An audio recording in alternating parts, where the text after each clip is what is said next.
Good evening everyone, क्या हाल है सबके। आपका स्वागत है चैनल मैथ्स ग्रामर पर। आज मैं आप लोगों के लिए प्रॉफिट लॉस पर आधारित एक डीआई लेके आया हूँ। ठीक है, इस डीआई को अच्छे से समझेंगे और जो सवाल इसके ऊपर बेस्ड हैं उनको सॉल्व करने की कोशिश करेंगे। तो देखते हैं भाई। देखो, प्रॉफिट लॉस डीआई, इधर आपके पास डेटा है जो कि आपको टेबल के रूप में दिया है और इधर मैं सवाल लिखूंगा बारी बारी से।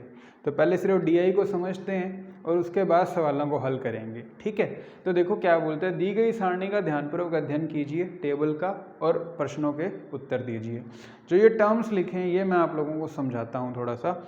आर्टिकल वस्तुएं ए, बी और सी, तीन प्रकार की वस्तुएं, तीन प्रकार के आर्टिकल हैं। ठीक है। कॉस्ट प्राइस, क्रय मूल्य होता है कि वस्तु को जिस मूल्य पर खरीदा गया वह उसका क्रय मूल्य कहलाता है। सिर्फ और सिर्फ और रुपए में दिया है, सिर्फ वस्तु बी का ही दिया है हमें। कुछ मान दिए गए हैं, कुछ मान लुप्त हैं, गायब है, मिसिंग है। ठीक है।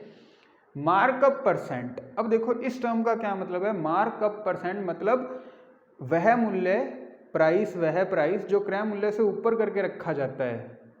ठीक है ना। जैसे कोई चीज़ मैं 200 रुपये की लाया लेकिन मैंने उस पर मार्क 250 कर दिया, तो 50 ऊपर मार्क कर दिया, लेकिन ये मार्क परसेंट है तो ये 50 ऊपर किया 200 के ऊपर गुणा 100 करके, तो वो मार्कअप प्रतिशत कहलाता है। अंकित मूल्य जो है कितना किया है क्रय मूल्य से ऊपर कितना प्रतिशत, वो ये markup percent. Discount percent, discount percent क्या होता है, छूट प्रतिशत, मतलब अंकित मूल्य पर छूट देकर चीज़ कितने में बेची गई है। ये एमपी और एसपी के मध्य में होता है। ठीक है।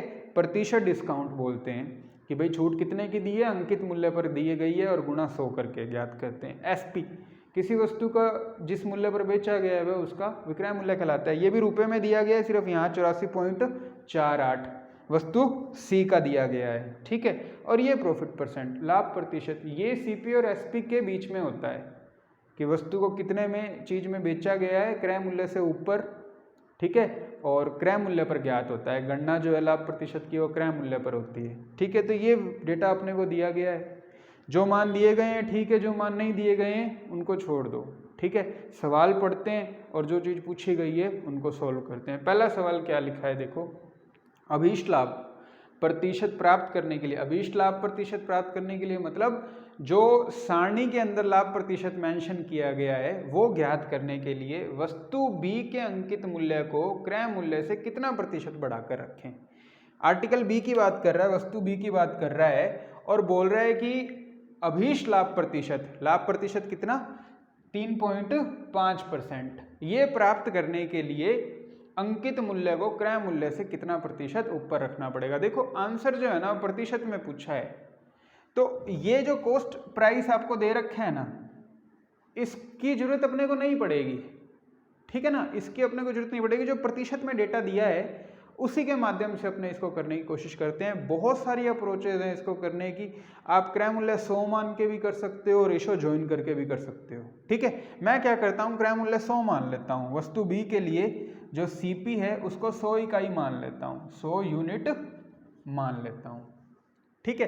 अब देखो सबसे पहले बोला है कि प्रॉफिट जो परसेंट है वो 3.5% है। तो मतलब 100 वाली चीज पे 3.5 का फायदा है, 3.5 इकाई का फायदा है। तो एसपी कितना हो जाएगा, 103.5 नहीं हो जाएगा। ये एसपी आ गया मेरे पास, ये भी यूनिट है। ठीक है। और एक आपको दिया है 10% डिस्काउंट परसेंट। डिस्काउंट परसेंट का मतलब क्या, अगर अंकित मूल्य 100 है तो 10 की छूट देके 90 में चीज बेचनी है। और कितने में बेची जा रही है, 103.5 में बेची जा रही है। तो मैं एमपी निकालता हूं भाई। ठीक है। 100 वाली चीज कितने में बेची जा रही है, मतलब 90 में बेची जा रही है। सवाल में बेच रहे हैं 103.5 की, तो ये 103.5 जो है ना ये किसके बराबर होगा, 90 के बराबर। तो 90 के बराबर है, एक का मान बटे में 90 आ गया, गुणा 100 कर देंगे। इससे क्या होगा, मेरे पास अंकित मूल्य आ जाएगा वस्तु का। तो ये जीरो से कट गई जीरो, ये पॉइंट हटाओगे बटे में एक जीरो आएगा, वो इस जीरो से कट जाएगा। 103.5 मतलब 1035 में 9 का भाग देता हूं, अंकित मूल्य कितना आएगा, 9 एकम 9, 1 3 9 एकम 9, 9 पंजे 45, 115 यूनिट आ गया भाई। ठीक है, उत्तर प्रतिशत में पूछा है, इस 150 की मुझे आवश्यकता ही नहीं है, 150 को लेके चलने की जरूरत नहीं है, 100 पे ही अपने काम बन गया है। तो ये चीज प्राप्त करने के लिए 3.5% लाभ प्राप्त करने के लिए 10% डिस्काउंट भी दिया है। तो उसके लिए अंकित मूल्य को देखो क्रय मूल्य से कितना ऊपर रखना पड़ा, 15 ऊपर रखना पड़ा 100 से, तो उत्तर आ जाएगा 15%, ऑप्शन नंबर 3। इस तरह से हम इस सवाल को कर लेंगे। उम्मीद है आप लोगों को उस बात समझ में आई होगी। देखते हैं अगला सवाल। हाँ जी, अगला सवाल देखते हैं। वस्तु ए खरीदने पर दुकानदार ग्राहक को 4 रुपये 40 पैसे, ये 4.40 है भाई, 4 रुपये 40 पैसे की छूट देता है। तो बताओ वस्तु ए को कितने में बेचा गया था, सेलिंग प्राइस बताना है वस्तु ए का। तो देखो अब सेम अप्रोच से ये सवाल करते हैं, बनाते हैं सीपी, एसपी और एमपी, 100 इकाई मान लेता हूँ इसको। ठीक है, वस्तु ए के लिए देखो एक तो मार्कअप परसेंट दिया है, मतलब अंकित मूल्य कितना ऊपर रखें क्रय मूल्य से, 10% ऊपर रखना है। तो अगर क्रय मूल्य 100 माना है तो अंकित मूल्य 110 रखना पड़ेगा। और प्रॉफिट परसेंट है 1.2%, मतलब अगर 100 की चीज खरीदी है तो 101.2 में बेची होगी, 101.2 है ये, 101 रुपये और 20 पैसे। तो बोलता है कि ग्राहक जो है उसको छूट कितनी दी गई है दुकानदार द्वारा, 4 रुपये 40 पैसे की। तो छूट दी जाती है अंकित मूल्य पर और चीज बेची जाती है। तो देखो मेरे पास किस हिसाब से छूट दी गई है, 110 वाली चीज 101 रुपये और 20 पैसे में बेची है, तो 110 में से 101 गए 9 में से 0.2 गए 8.8। तो इस हिसाब से बना जो डेटा अपनों ने ये रेशो बनाए हैं, 100 यूनिट मान के अपनों ने चीजें लिखी हैं सीपी, एसपी और एमपी। तो मैंने छूट दी 8.8 और सवाल में दे रहा है 4.4 की। तो चीज कितने में बेची गई, मतलब सेलिंग प्राइस पूछा है, तो 8.8 बराबर 4.4 है। तो देखो ये 1/2 नहीं हो रहा क्या, ये आधा हो रहा है। तो ये जितने भी मान लिखे हैं सबका आधा कर दो। ठीक है, तो सेलिंग प्राइस कितना है 101.2, इसका कर दो हाफ, तो वही आपका उत्तर होगा। देखो अब ये क्या है 100 + 1.2, 100 का आधा 50, 1.2 का आधा 0.6, तो ये 50.6 आएगा भाई, मतलब 50 रुपये 60 पैसे। ऑप्शन नंबर 2 हो जाएगा। इसको आप रेशो ज्वाइनिंग करके भी कर सकते हो, बात सेम ही पड़ती है सब जगह से। अगर आपका फंडामेंटल क्लियर है दिमाग में तो जितनी भी अप्रोच लगाओगे, जैसे भी करोगे, बराबर बात पड़ेगी। सवाल करते हैं अगला। हाँ जी, तीसरा सवाल किस तरह से होगा, यदि दुकानदार ने वस्तु सी पर 12% की जगह 10% छूट देने का मन बना लिया है, तो बताओ उसे क्रय मूल्य पर कितना प्रतिशत बढ़ाकर अंकित मूल्य निर्धारित करना होगा ताकि लाभ प्रतिशत है वो समान रहे। जो छूट है ना 12% की जगह 10% सोच लिया उसने देने का, लेकिन अंकित मूल्य इस तरह से उसने परिवर्तित कर देना है कि भाई लाभ प्रतिशत सेम रहे। तो देखो कैसे करेंगे, वापस वही वाली बात, सीपी, एसपी और एमपी, ये तीनों चीज़ें लिखता हूँ, डाटा जो दिया हुआ है अपने को प्रतिशत के अंदर उसके हिसाब से। ठीक है, तो देखो यहाँ भी प्रतिशत में ही आंसर पूछा है, तो वो जो एसपी दे रखा है ना आपको वस्तु सी में 84 रुपये 48 पैसे, उसकी अपने को जरूरत नहीं पड़ेगी।